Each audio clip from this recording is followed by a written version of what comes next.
11-এ যারা পড়াশোনা করছো তোমাদের আজ সামনে হাতে গোনা গুটি কয়েকদিন অর্থাৎ 15 থেকে 20 দিন পরে তোমাদের কিন্তু স্কুলে যে ফার্স্ট সেমিস্টার পরীক্ষাটা শুরু হয়ে যাচ্ছে। অর্থাৎ প্রথম সেমিস্টার পরীক্ষা তোমাদের মাধ্যমিকটা শেষের পরে ভর্তি প্রক্রিয়া থেকে শুরু করে প্রত্যেকটা পার্ট, টিউশন, কোচিং কিংবা তোমাদের স্কুলে ভর্তি থেকে এই স্কুল থেকে সেই স্কুল ট্রান্সফার করতে করতে বা কোন টিউশনে পড়বে, কোথায় যাবে, কি কি সাবজেক্ট রাখবে, এই সমস্ত বিষয়কে চিন্তা করতে করতে তোমাদের অনেকটা সময় চলে গেছে।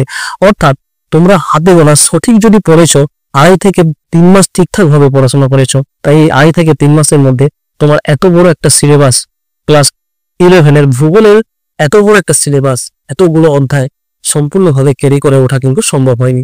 তার মধ্যে বলবো কিছু ব্রিলিয়ান্ট স্টুডেন্ট যারা পড়াশোনা খুবই মনোযোগী, তারা যথেষ্ট সময় দিয়ে পড়েছো, তারা হয়তো প্রত্যেকটা পার্ট শেষ করেছো, কিন্তু এই ভিডিওটা তাদের জন্য কেবল কাজে লাগবে এবং তার সাথে সাথে যারা এভারেজ স্টুডেন্ট কিংবা বিলো কোয়ালিটি স্টুডেন্ট তাদের প্রত্যেকের জন্য, যারা সংক্ষিপ্ত সময়ে কিছু কোশ্চেন করে মোটামুটি পরীক্ষায় বাজিমাত করতে চাইছো, তাহলে এই সঠিক ভিডিওটা তোমরা এসে পৌঁছেছো বন্ধু।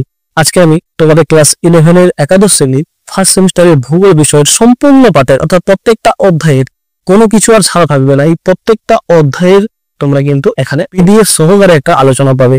অবশ্যই তোমরা প্রথম থেকে শেষ পর্যন্ত দেখো। আমি আশা রাখছি তোমরা ইউটিউবে প্রথম একটা ভিডিওর মাধ্যমে প্রত্যেকটা অধ্যায়ের যে পিডিএফ সহকারে কোশ্চেন এবং অ্যান্সার দেওয়া, এই হয়তো প্রথম পেতে যাচ্ছ। যদি তোমাদের সাথে জন্য আমাদের এই ক্ষুদ্র প্রচেষ্টাটা তোমাদের কাছে ভালো লেগে থাকে, অবশ্যই আমাদের চ্যানেল এসআর কোচিং সেন্টারের পাশে থেকে অল নোটিফিকেশন অন করে সাবস্ক্রাইব করো এবং বন্ধুদের মাঝে অবশ্যই শেয়ার করো। তোমাদের ভূগোল পরীক্ষাটা এইচএস এর যে থার্ড সেমিস্টারের মতো ফার্স্ট সেমিস্টারেও 3টে পার্টে হবে। কি বললাম, তোমাদের এইচএস এর থার্ড ইউনিট টেস্টের মতো ফার্স্ট ইউনিট টেস্টের পরীক্ষাটাও কিন্তু 3টে পার্টে বিভক্ত করে দেওয়া আছে। প্রথম পার্টে রয়েছে তোমাদের জন্য 15 মার্কস অর্থাৎ 15 মার্কস, সেকেন্ড যে পার্টটা সেই পার্টে রয়েছে 12 মার্কস এবং সর্বশেষ পার্ট সেই পার্টে রয়েছে তোমাদের 8 মার্কস, এই করে মোটামুটি 35 মার্কস। প্রথম পার্টটা কি পাবে? প্রথম পার্টটা প্রাকৃতিক ভূগোলের মৌলিক বিষয়সমূহ। কি বললাম, প্রথম পার্টটা যে রয়েছে প্রাকৃতিক ভূগোলের মৌলিক বিষয়সমূহ। এই প্রাকৃতিক ভূগোলের মৌলিক বিষয়সমূহের মধ্যে মোটামুটি কিছু ইউনিট রয়েছে, 4টে ইউনিট রয়েছে। 4টে ইউনিটের মধ্যে আবার একটা ইউনিটকে 2 ভাগে ভাগ করেছে। আগে সিলেবাসটা একটু হালকা বোঝে নাও, কোনখান থেকে কিটা দিয়েছি। যদি তুমি প্রথম থেকে শেষ পর্যন্ত না দেখো তাহলে কিন্তু বন্ধু বুঝতে পারবে না, তাহলে তোমাকে প্রথম থেকে শেষ পর্যন্ত ভিডিওটা অবশ্যই দেখতে হবে। দেখো, প্রথম যে ইউনিট অনেক আছে বিষয় হিসাবে ভূগোল। অবশ্যই তোমরা জানো খুব ইজি পার্টটা, মোটামুটি তোমাদের এটা খুব ছোট থেকে এইসব পার্টগুলো পড়েছো, বিভিন্ন ক্লাসে 8, 7 এই মতো মোটামুটি জেনেছো যে পার্টগুলো, সেখান থেকেই পাবে, বেশি কিছু টাপ নেই। সেকেন্ড যে রয়েছে ইউনিট 2.1 যে পার্টটা, সেই 2.1 পার্টে রয়েছে পৃথিবীর উৎপত্তি। এটাও কিন্তু তোমাদের ক্লাস 8 এর যে সিলেবাস সেখান থেকে রয়েছে বেশিরভাগ। এরপরে ইউনিট 2.2 সেখান থেকে কি পাচ্ছ? পৃথিবীর অভ্যন্তর ভাগ। এটাও কিন্তু ক্লাস 8 এরই সিলেবাসটা, একটু জাস্ট ডিটেলসে দেওয়া আছে। অর্থাৎ এমন কিছু কষ্ট নেই, সেই কেন্দ্রমণ্ডল, সেই গুরুমণ্ডল, এই পাঠগুলো তোমরা অবশ্যই জানো। এবারে ইউনিট 3-তে কি রয়েছে না ভূমিরূপ গঠনকারী প্রক্রিয়া। কি বললাম, ভূমিরূপ গঠনকারী প্রক্রিয়া। ইউনিট 4-এ কি রয়েছে আবহাওয়া ও জলবায়ু। অর্থাৎ প্রাকৃতিক বিষয়সমূহ যেগুলো তোমরা মোটামুটি এতদিন ক্লাস 10 লেভেল অব্দি যেইটুকু পড়েছ, মাধ্যমিক লেভেল অব্দি তোমাদের যেইটুকু জানা, সেই জানার কনসেপ্টের মধ্যেই আশা করি থাকছে। অর্থাৎ তোমাকে নতুন করে বেশি কিছু পড়তে হচ্ছে না। ক্লাস 11-এ যেহেতু এসছো, কিছু অধ্যায় হয়তো তোমাদের সংযোজন করে দেওয়া আছে, কিছু বাদ দিয়ে দেওয়া আছে, অর্থাৎ সিলেবাসটা একটু প্রসারিত করে দেওয়া আছে। এছাড়া কোনো পার্থক্য নেই বন্ধু। যে সেকেন্ড পার্টটা রয়েছে সেটা হচ্ছে কি না মানবীয় ভূগোলের মৌলিক বিষয়সমূহ। এই পার্ট থেকে তোমরা 2টো ইউনিট পাবে। কি কি দেখে নাও, ইউনিট 1-এ পাচ্ছ মানব ভূগোলের পরিধি ও বিষয়সমূহ। কি বললাম, মানব ভূগোলের পরিধি ও বিষয়সমূহ। এবার ইউনিট 2-তে তোমরা পাচ্ছ কি না অর্থনৈতিক ভূগোল। এই অর্থনৈতিক ভূগোলের মধ্যে মোটামুটি প্রথম পরিচ্ছেদে কি পাবে না অর্থনৈতিক কার্যাবলীর শ্রেণীবিভাগ, এই একটা চ্যাপ্টার পাবে। আরেকটা দ্বিতীয় পরিচ্ছদ বা দ্বিতীয় অধ্যায় যেটা পাবে যে প্রাথমিক কার্যাবলী। অর্থাৎ বন্ধু তোমাকে যে প্রথমে যে আমি পার্টটা বলেছি, প্রথম পার্টটা কি ছিল না প্রাকৃতিক ভূগোলের মৌলিক বিষয়সমূহ, সেখানে তোমাদের রয়েছে কিন্তু 15 মার্কস, 15 নম্বর। কি বললাম, ওইখান থেকে তোমরা পাবে 15 নম্বর। আর এই যে এখন যে বলছি মানবীয় ভূগোল, এখান থেকে তোমরা পাবো 12 মার্কস। অর্থাৎ 2টো অধ্যায় যদি 2টো ইউনিট যদি ভালো করে পড়ে নাও, যদিও ইউনিট 2-তে তোমাদের 2টো পরিচ্ছেদ রয়েছে, সেই 2টো পরিচ্ছেদ ক্লাস ধরে নাও ইউনিট 1, অর্থাৎ 3টে যদি অধ্যায় একটু ভালো করে পড়ে দিতে পারো, এখান থেকে থাকছে তোমাদের 12 মার্কস, অর্থাৎ গড়ে ধরে নাও 4 মার্কস করে। আর প্রথম যে পার্টটা ছিল যে প্রাকৃতিক ভূগোল, এই প্রাকৃতিক ভূগোলের পার্ট থেকে তোমাদের ইউনিট ছিল 4টে, তবে একটা ইউনিটকে মোটামুটি 2 ভাগ করেছে। তো 5টা ইউনিট হলো, তাহলে 5টা ইউনিট সমান 5টা অধ্যায়, তাহলে 5টা অধ্যায় থেকে 15 নম্বর থাকছে। সেই 15 নম্বর মানে গড়ে ধরে 3 মার্কস করে। অর্থাৎ তোমার 3 নম্বরের জন্য তোমাকে যে কোনো সহায়িকা দেখে নাও, দেখবে গাদা গাদা কোশ্চেন দেওয়া আছে। আমি তোমাদের জন্য কিছু সিলেক্টেড কোশ্চেন, অর্থাৎ হাতে গোনা 30-35টা করে কিংবা কোনোটায় 20টা, কোনোটায় 25টা করে, একদম শেষ রাতের শেষ প্রস্তুতি হিসাবে আজ থেকে যদি তোমরা এই কয়েকটি করে এমসিকিউ করে রেডি করে নিতে পারো, আমার দৃঢ় বিশ্বাস তোমরা এগুলো থেকেই পাবে, এর বাইরে পাবে না বন্ধু। আগের বারেও আমরা তোমাদের জন্য এই ধরনের ভিডিও নিয়ে এসে বলেছিলাম, তাতে কিন্তু প্রত্যেকটা ছাত্রছাত্রী যথেষ্ট সাড়া পেয়েছে। তারা বলেছে যে হ্যাঁ স্যার ভালো কমন এসছে।